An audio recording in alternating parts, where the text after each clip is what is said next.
The Supreme Court is considering a case that could undermine the Voting Rights Act just ahead of the midterms. This case centers on whether race can be considered when redrawing Louisiana's congressional district lines.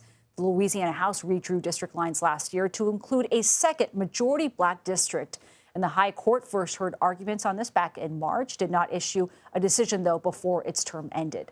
CBS News Executive Director of Elections and Surveys, Anthony Salvanto, joins us now. Always very good to see you, Anthony. Can you explain the potential impact of this case? What is the VRA to start with, and why does it matter when it comes to districting? Great to talk to you, Nancy. So start with this. This is a map of U.S. congressional districts, and one of the things you notice is all the sort of squiggly, jagged lines all over. Now, what happens with the VRA is that under Section 2, it says that voters cannot be discriminated against on the basis of race when it comes to voting. And as that relates to drawing districts, let me show you a couple of general examples of what I mean by drawing districts. So here is your just sort of hypothetical. We've got stick figures here, red and blue.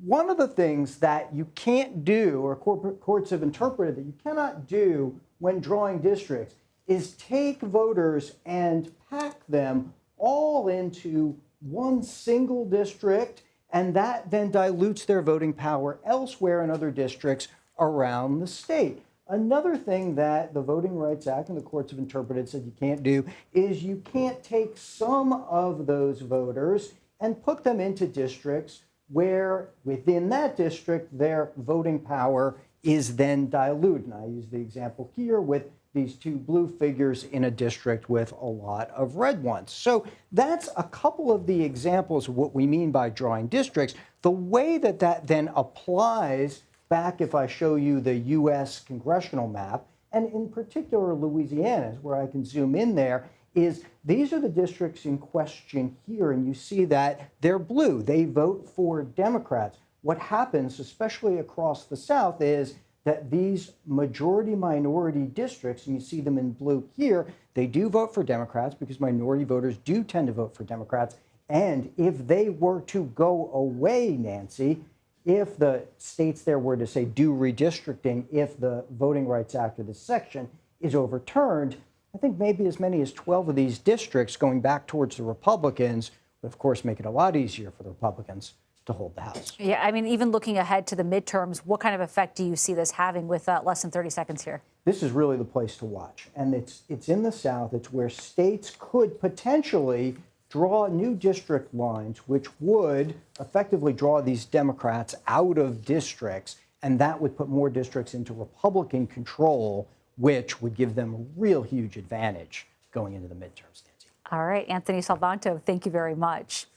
And let's bring in now Jessica Levinson, our CBS News legal contributor and Loyola Law School professor. Jessica, very good to have you here with us. Let's talk more about this because this case deals with Section 2 of the VRA, the Voting Rights Act.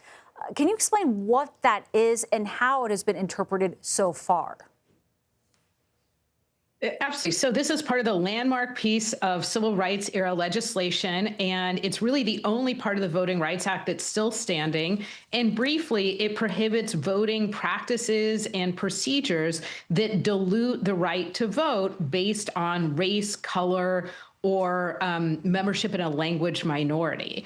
And the way it's been interpreted has changed fairly recently. Back in 1982, Congress amended Section 2 and said that a violation of this section of the Voting Rights Act is not just based on intentional discrimination, but also based on effects. So even if you don't intend to dilute somebody's ability to vote based on race, if you have, for instance, district lines that have that effect, then you might still have a violation of Section 2.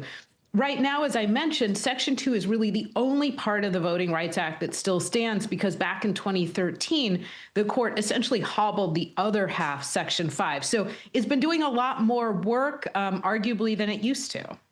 So, Jessica, what then is the legal argument that they're making for getting rid of Section 2?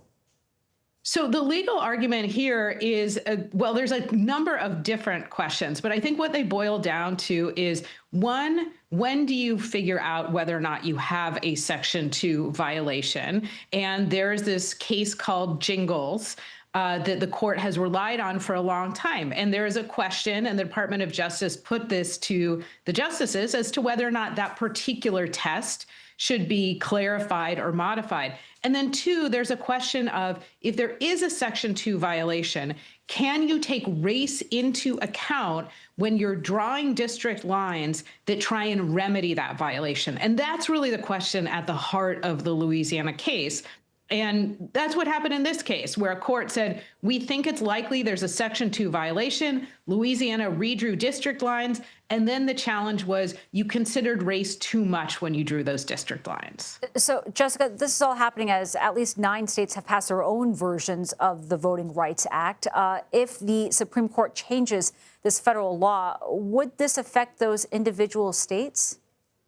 So this is really about an interpretation of federal legislation, and it's really about when you are trying to remedy Section 2, as we talked about, do you bump up against the 14th Amendment Equal Protection Clause if you consider race either at all or too much? Could it have implications for how we later look at state versions of the Voting Rights Act?